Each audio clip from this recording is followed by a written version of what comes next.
Hey, what is going on? Welcome to this episode number 193 of Life and Lessons. I'm Sean Spooner, and if you're new here, here's what you need to know. This podcast is a place where I share the life lessons I wish I knew sooner in my 20s, sometimes on my own and sometimes joined by the most interesting people I know. The only thing that's guaranteed with this podcast is that every time you press play, you're going to learn something new. Now, usual apologies, it has been forever since I sat here and recorded an episode. I think, if I remember correctly, the last episode you would have heard is my conversation maybe a month ago with Rory Sutherland. Hope you enjoyed that one. Would love to tell you all about it and discuss it. But honestly, it's been so long since I recorded that I don't remember it in any great level of detail. But I thought, whilst I have an hour or so to kill this evening, it's Saturday night right now, I would sit down and just give you a bit of a catch up because there are a few episodes that I'm keen to publish before the end of the year, but it's kind of necessary that I do an update episode before we get into those. It'll all make sense in a few weeks' time. But today will be a lot of life and not a lot of lessons. And by that,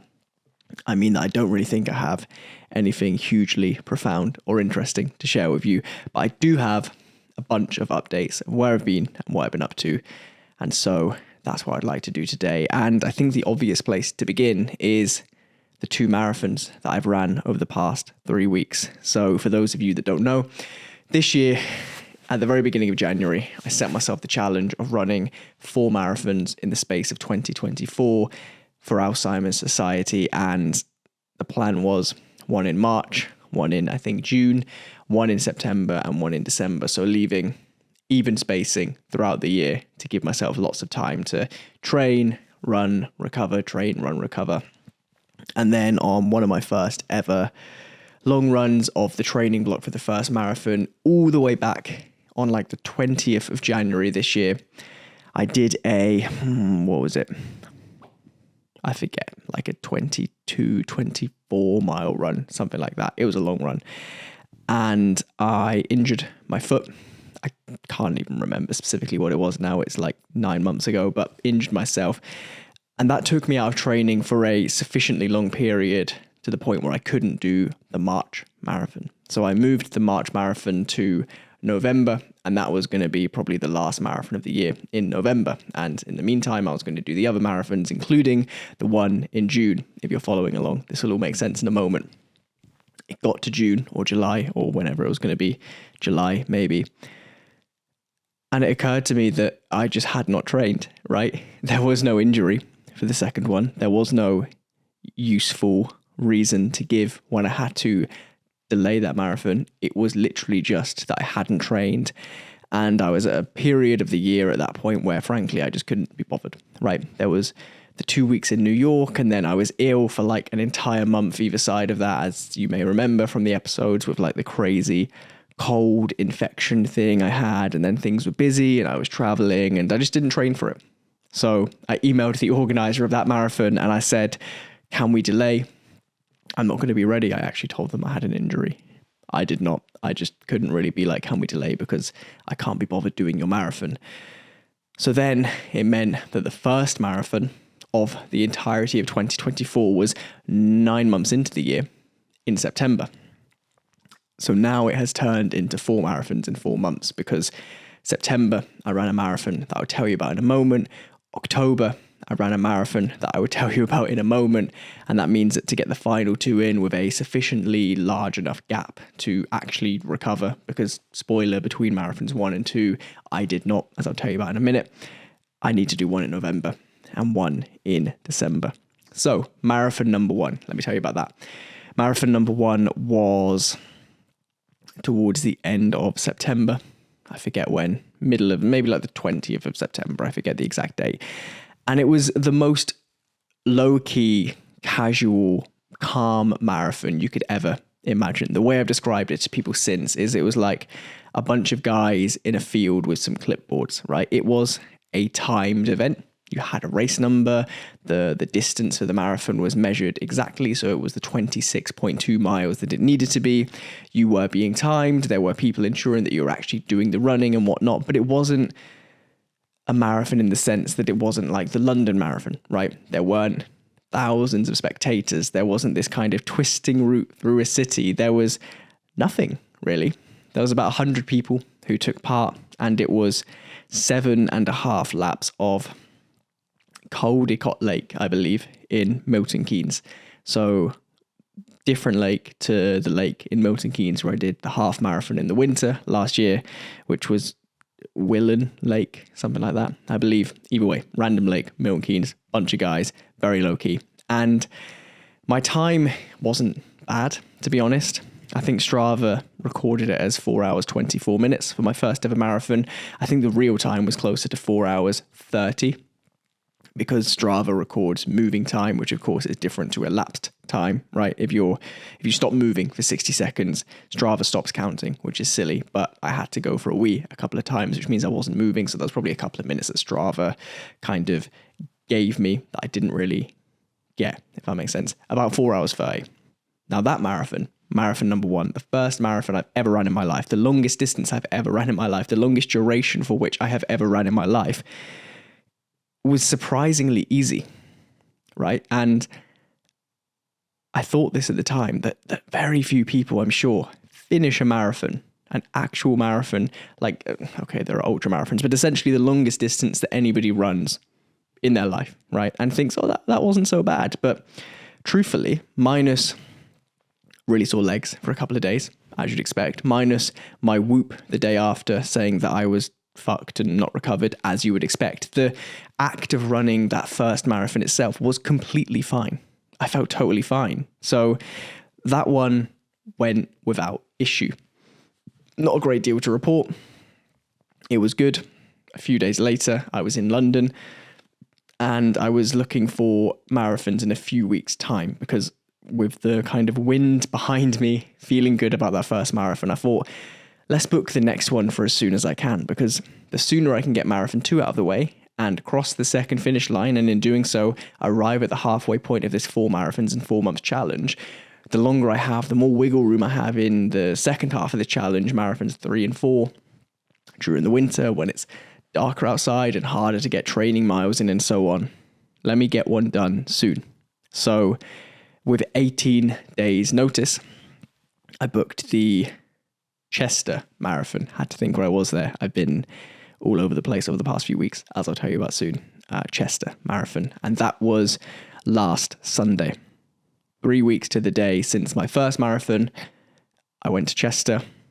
I started at the start line with, I think, something like 7,000 other people at the racecourse in Chester, in this historic city, with thousands and thousands of people lining the streets, spectators, the sponsor boards, the water stations, everything that you would think when you do think of a marathon, right? Remember I said that first one was nothing like what you'd think when you think of a marathon. This one was everything you'd think when you think of a marathon. The crowds, the cheering, the city, the officialness of it, the sense of occasion, and all of that, plus my confidence from the first marathon, had me thinking that actually I can go a little bit faster this time, right? Wasn't that hard, the first one. Not going to say it was easy, but it wasn't hard. Why shouldn't I let the adrenaline and the crowds and the sense of momentum that I had at that start line push me to go faster, push me to have a more confident performance, push me to push myself? And so that's what I tried to do. Keyword there being tried. So let me break this down, because this one race, this 26.2 mile run, really can be broken down into maybe 3 or 4 stages. Let's say 4. The first 1.5 miles or so, let's say the first 2 miles, they went fairly quickly. I think I was averaging a pace of maybe 8 minutes 45, 9 minutes per mile. For me, fairly quick, but it felt good. The only thing was, I was aware that I hadn't fueled perfectly on the run up to it, because it came around so quickly and I'd been so busy, right? It's not like most of the runners on a marathon have been training specifically for that date in their calendar for like the best part of a year.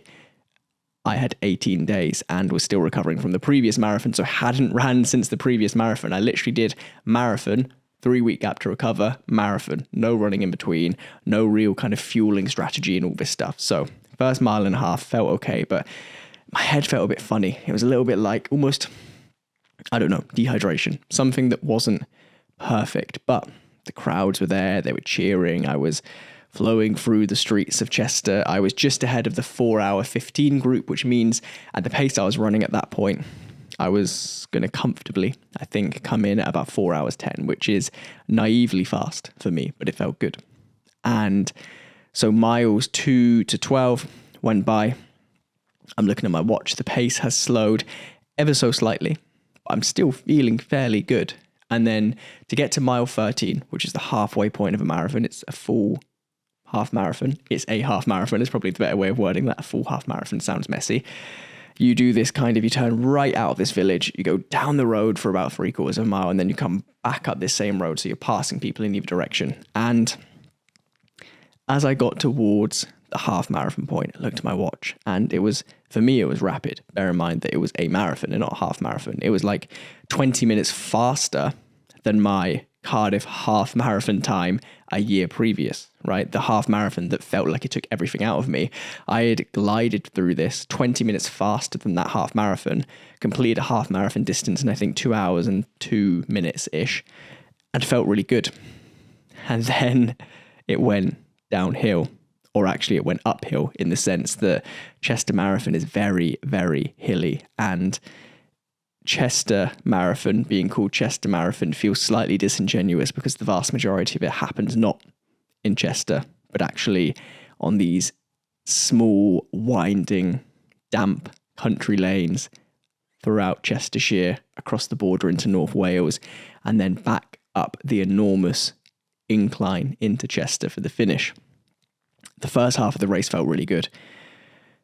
The second half of the race, genuinely, 6 days later, as I still try and reflect on it, still try and keep alive the feelings that I had during the marathon, because it's so easy for me in retrospect to be like, well, I finished it, so it wasn't that hard. Actually, I woke up the next day and I was like, that wasn't so bad. And I had to kind of like snap out of it and be like, no, it was terrible. It was dreadful. It was the most difficult thing I've ever done. So trying to keep that sense of reality as I felt it at the time alive is really important, so that when I go into marathons 3 and 4, I'm better prepared. So second half of the race, we are 14-ish miles from the end when the trouble begins for me. So I not quite got to the half marathon point and my legs were feeling a little bit heavy, but like, these things happen, right? You've been running a long distance. You have done a marathon 21 days earlier. You've done no real kind of active recovery since. You've done no training since. You kind of expect in your head to be like, yeah, I'm going to feel a little bit bad, but that's okay. I can deal with a little bit bad. But then maybe between miles 12 and 18, I was struggling, right? It was like start, stop, start, stop. And my legs were becoming heavier and heavier and heavier, from the glutes down to, there's, I guess, these like tendons down the side of your thighs, into the fronts of my legs, the backs of my legs, my shins, my calves, my feet, the bottom of my feet, the tendons along the base of my foot. My entire legs were just so heavy, like walking through drying concrete is the best way I can describe it. And walking is the key word there, because the second half of that marathon was walk until I somehow found the willpower to run, and then attempt to run. And sometimes that run would last 20 seconds and sometimes it would last 6 minutes, but 20 seconds or 6 minutes felt like a lifetime. And then I remember really distinctly, I looked at my watch and I was just delirious at this point. I was struggling physically and mentally more than I've ever struggled with anything in my life, because the scale of the challenge in that moment, the feeling that it wasn't possible to complete was just on top of me. I looked at my watch and I had 8 miles still to go. And I'm trying to do the maths as best as I can whilst running. And I'm like, I don't even think I'm going to finish this within 5 hours, which, like, a marathon is a marathon, right? Whether you run it in 2 hours like a world record holder or 6 hours, sure, it's still an achievement. You've run a marathon. But in the moment, I'm like, there's no way I can go from running my first marathon in 4:24, not 2:24, to a 5 hour. Like, that's crazy. But secondly, more importantly, I guess urgently, in the moment, I'm thinking, I don't know if I can do these 8 miles. like the physical pain. And that's the word, pain. It wasn't like difficulty or tiredness. It wasn't a question of, oh, I'm out of breath or my heart rate's too high, because my heart rate was okay because you're running quite slowly by this point. And I wasn't out of breath because if you do any sort of distance running, you know better than anyone else that it's not a question of breathing with slow running. It's a question of endurance. Like, it's a very different sport. Running a 5K is a very different sport to running a marathon. It was just that my body was not taking orders. My body was not bodying, right? It wasn't running. It was just about fucking walking. And so I tried to tag on to the back of the 4-hour 30 pace group when they came by and they were playing music, and I managed to stick with them for, I would guess, about 8 minutes, based on the fact that it was about 2 songs worth. And I let those 8 minutes kind of take me along to get about another mile in, and then I was just really struggling again. And then the 4-hour 45 group, I attached myself to them for as long as I could. And again, it was start, stop, just this mental and physical battle, unlike anything I've ever fought before. And then I think in the final 2 miles, I just thought, like, it has to be possible to do this, because I've heard this several times before when people speak about running coaching. And it's this idea of, you ask yourself the question in the moment, can I take 1 more step? Not can I run 2 more miles, having just run 24. Can I take 1 more step? And invariably, every time I asked myself that question, of course, the answer was yes. Mentally, it was a challenge, but could I take a singular additional step? Yes. Physically, it was a challenge, but could I take a single additional step? Yes. And so I did. And I think it was about 1.8 miles from the end, we finally got into the city. There were bus stops, there were trees, and there were houses, and there were people, and it felt like we were finally in something that you could measure your distance against. And by that, I mean when you've just done the best part of 20 miles through nondescript country lanes where you can just see forever, and it feels like you're not progressing. It's harder to have that feedback loop. In the city, pushing myself, realizing the end is so close, realizing that if I keep moving at this pace, I will come in inside of 5 hours. I will be able to at least say I finished it, and I finished it in a respectable, if not good time. And then maybe 1.5 miles from the end, I saw these 2 guys from Leicester who I had been kind of overtaken, then being overtaken by for the whole second half of the race. And I spoke to them and I'm like, look, you guys are struggling as much as I am. Let's just all run until the end. And so we tried to do that. We got to the biggest hill you've ever seen in your life. We walked up that and we were speaking. And then it was less than 1 mile to go. And I said, right, come on, let's just run this. And we began running together and they dropped off. And I would love to be like, oh, we're all in it together. But no, at that point, I just needed to get this thing finished. That last mile went on forever. You get into this kind of what feels like a finish funnel with the sponsor boards either side and the crowds. And that must have went on for like 3/4 of a mile, which, okay, isn't that far, but running over 1 kilometer when you keep thinking that you're about to end and then it just doesn't end and it keeps going just took forever.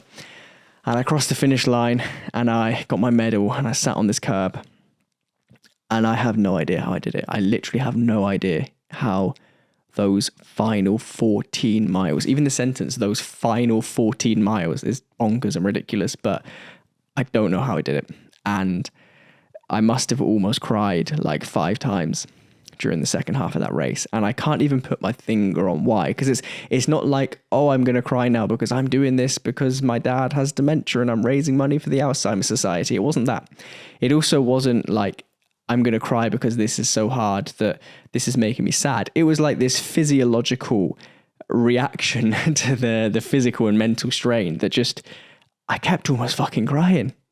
I can't tell you why, but it was a lot. It was the most difficult 4 hours and 44 minutes of my life, I think, physically and mentally. Finished it in 4 hours 44. That time, although slower, that marathon, although more difficult, feels like far more of an achievement to me than the first marathon, because easy things are easy, right? Like, obviously. So sure, I did a marathon in Milton Keynes, fine. But finishing that second one, not giving up, not burning out so much that it was physically or mentally not possible, but just somehow continuing to go will be, I think, hopefully, the most difficult of these 4 marathons, but it was a lot. And that's the update. That's where we are so far. I have a marathon on the 26th of November, somewhere in the northwest, and then I have yet to decide where marathon number 4 will be, probably somewhere random in a field with people in Santa hats towards the end of December, with these kind of fun run marathon things that people do. But the second I cross the start line of marathon 3 on the 26th of December, the second I take that first step, that first meter, I am then technically over halfway through the challenge. And as much as I enjoy running, as much as I'm committed to finishing the challenge, I don't think I'm going to be doing any sort of mad endurance challenges next year. I have something in mind for 2026, but that is a story and a conversation for 2026. In the meantime, I'm looking forward to finishing this and not having to run marathons for a very long time. If you haven't already and you're able to do so, please do consider clicking the link in the show notes or the description of this video or somewhere, heading over to the Just Giving, and if you can, donating £1, £5, £50, whatever you're able to. I'm running these 4 marathons on behalf of the Alzheimer's Society. I'm doing it because by 2050, 1.5 million people here in the UK will be living with dementia, which means if it's not you, it's going to be somebody you know, right? Everybody is going to know somebody living with dementia. And as my family and I have discovered the hard way with my dad in the past 8 years or so, dementia is not just something that makes you forget things, right? It's not like, oh, where did I put my keys? It steals your entire life. And in many ways, it steals the lives of your families and those around you, and it steals your hopes and your dreams and everything that you have planned for, right? And it does it in an incredibly slow and hard to detect, but very real and very pronounced way. And 1.5 million people in the next 20 years will be living with the condition in the UK, and there is no cure. But beyond that, there is very little provision when it comes to the correct social care that people need. There is very little governmental support in the areas where people need it, and the Alzheimer's Society, as well as funding vital research, hopefully to find a cure before 2050, when 1.5 million people in the UK alone are living with it, and it's going to be one of the biggest killers. They also fund things like lobbying the government for better support and support telephone numbers for people like your family members the day this affects your family, to be able to phone up and get advice and get support. So if you can afford anything on that Just Giving page, whether it's £1 or £50 or anything in between, or even something higher, if you're somebody like that, it would be very much appreciated, because that second marathon was very difficult, but it was not as difficult as the 1.5 million people who are going to be living with dementia, and the tens of millions of people as a result of that who are going to be affected by 2050. There we go. There's my sales pitch for now. What else have I been up to? I have had a few talks over the past few weeks since we last spoke. I spoke in Loughborough at the Horton's Agents Journal event run by Adam Horton back in the very end of August. That was really, really good. So I spoke alongside Adam and Peter Watson and Billy Harris and Tanya Baker, I believe her name is. Amazing speakers, really great event. So good to see everybody from Horton's there and to just chat to people. And it was just a really nice atmosphere. It was a really cool event. There were really valuable, useful, actionable talks, and the location was amazing. It was great. It was a really good day in Loughborough. I also spoke in Farnborough, which the event was amazing. Farnborough itself turns out was a bit of a shithole. Wasn't the best place, but the event itself was amazing. Had a really great time there. Met some great businesses. I was speaking on behalf of Patter there. And then similarly spoke in, where was I? Reading, not Coventry. Coventry's later this month. Reading, again, as a Patter talk. Met some great businesses, connected with some great people. And the one in Reading was in a really nice building as well. So amazing to get out and about and do some talks. I saw Fred again in London in September on the day he released his album. Now, I've spoken about this before, but if you really like a musician, it is an absolute life hack to follow their Twitter and their Discord and their Instagram around the time when they release an album, because if you want to meet your favorite musician, if you want to go to close-up intimate gigs or get special access or just enjoy a fan experience with a bunch of other people who like that musician or band as much as you, the only chance you're really going to have to do that when they're not playing a massive stadium or the O2 Arena, which is very different, right? Because there's tens of thousands of people and you're really far back and it's just different, is around the time of an album release. And I've been speaking about this for years because, you know, I've met Stormzy 3 times on his 3 albums and seen a bunch of like intimate, amazing performances as a result. Met Dave around the launch of his album, Sigrid, Dermot Kennedy, probably other people that I'm forgetting, but like album week, when musicians are trying to push their album up the charts to get sales, to sell these albums, the physical copies, they give you really great access. And so that's exactly what Fred did to celebrate the release of his album. I mean, look, if you know me, you know that I absolutely adore Fred again and his music. And this was a really special gig. It was in London, outdoors on the terrace of Ali Pali, with a couple of thousand people. And Fred had a set of DJ decks set up on the back of a transit tipper van with the sunset behind him, setting over London at the end of summer with a kind of light rain in the air, and this incredible 3-hour set. It was just really good. It was amazing. I also saw Max Fosh in Cardiff a few days ago for his Loophole tour. Max is a previous guest on the podcast. Max is somebody who I just really enjoy the content of. I saw his previous tour, which I can't remember the name of, a few years ago. That was good, but Loophole is really, really clever. I think there are only a small handful of dates left in the UK, so you might not have a chance to see it. I think London is coming up soon, but if you do have a chance to see Max Fosh's Loophole show on tour, you should absolutely go. It's great. It's silly, but it's also very clever.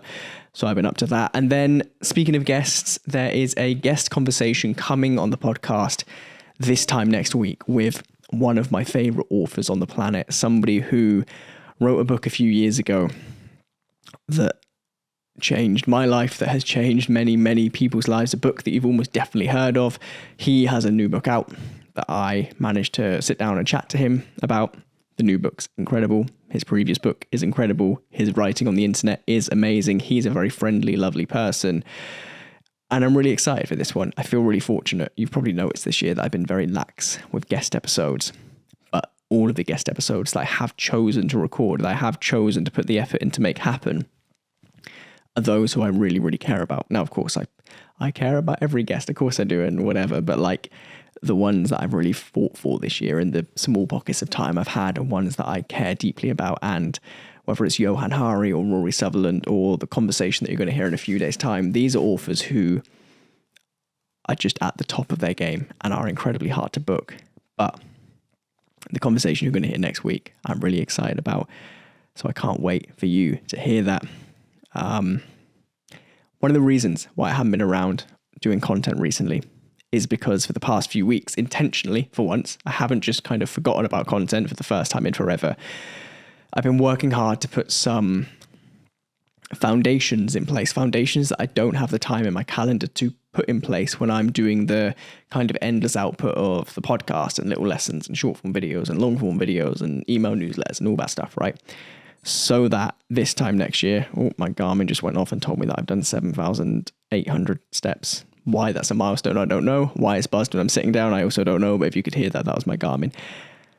Putting in place foundations so that next year, when the content needs to be more structured and it needs to be more consistent and it needs to pack more punch because of the book and because of the goals I have towards the end of next year with releasing that book, whether it's published by a publisher or self-published, there need to be things in place. So I've spent the past 6 weeks or so spending many hours working on stuff, and that's all I can say right now, but stuff that is really not that exciting, but really crucial to make sure that there is a foundation for the rest of the content. So that's what I've been up to.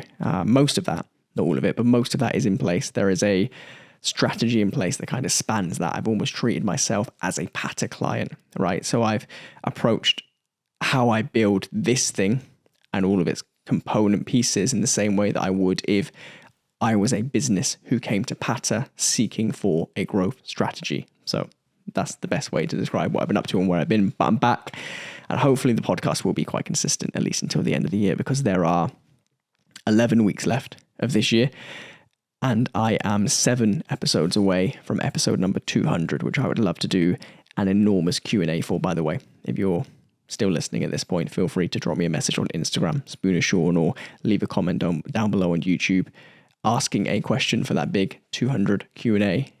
I'll plug it, I'll push it more closer to the time, but for now, if you're hearing this, feel free to leave a question. I'll make sure that it's answered on episode 200. And then beyond that, things have just been very busy. The business is busy right now, lots going on. it's Q4, it's Christmas, we work in marketing, it's always going to be busy, some big exciting projects going on, the potential for a little bit more travel to places like the US. And then from a personal perspective, still focusing on the goals that I have for this year, sure, but I've kind of whittled those down in these final 90 or so days into a really short, refined list that I have as a note on my phone. Literally at the very top of my phone, there's a note, and it's like 8 or so things that I just look at every day. And I'm really dialed in on hitting those 8 things this year. I think I'll maybe hit 6 of the 8 reliably. The other 2 are kind of out of my control to an extent, but using this really short period of time to create this kind of fast moving feedback loop to try and close down some of those bigger goals is what I'm working on right now. And really, that's it. Don't know what else to tell you. I bought Boris Johnson's book yesterday that just came out, Unleashed. If you haven't, go and listen to his conversation on the Diary of a CEO, because I don't know a great deal about Boris Johnson more than the average UK citizen who saw him on TV every day during the pandemic. And also, I don't really watch the Diary of a CEO these days because the majority of it is like slightly wacky health experts who are talking about a particular diet or a particular kind of methodology of exercise. Not really my thing, not really what interests me, but what an absolute scoop that they managed to get Boris Johnson. The bookers on that team for the Diary of a CEO deserve the greatest pay rise ever, because if you look at Sky News, who got 20 minutes with Boris Johnson, ITV News 20 minutes, BBC 20 minutes, BBC Radio 20 minutes, LBC 20 minutes, the Diary of a CEO, an open-ended podcast where the conversation has room to kind of breathe and expand and has space. They got 2 hours. So if nothing else, that conversation is really interesting because, like him or hate him, Boris Johnson is somebody who was the Prime Minister of this country for the weirdest 3 years I think my generation has ever lived through, certainly in living memory, right? Because I guess there were great impacts from things like 9/11 and the 2008 financial crash, and I was alive during those things, but I wasn't really adulting. The 3 years of Boris with Brexit going through, with the pandemic and with the war in Ukraine and the cost of living that happened as a result of that, just being able to hear some of the behind the scenes insight in that conversation and then in his book is really, really interesting. And I think that is it. I'm going to wrap this up because I'm not sure if you can tell, but my voice is going, which is random. Don't know why this is happening, but it is. Let me see if I can have some water and fix it. Stay there. There we go. I think that's helped slightly, but either way, I'm going to wrap this up. Look, I'll be back this time next week with that guest conversation, which I really, really enjoyed, with somebody who I massively respect and admire the work of. So do make sure that you're back here for this one. And then, like I say, hopefully for the rest of this year, before we go into next year and double down and have all of these reasons why the content needs to matter next year. I want it to matter this year for the next few weeks so I can get to episode 200. So with all that said, thank you as always for being here and for listening and for putting up with my completely inconsistent release schedule. Can't even call it a schedule at this point. My completely inconsistent releasing of this podcast. It's good that you're still here. So thank you. Hope you have a good week. And I'll see you back here this time next week for episode number 194 of Life and Lessons. See you then.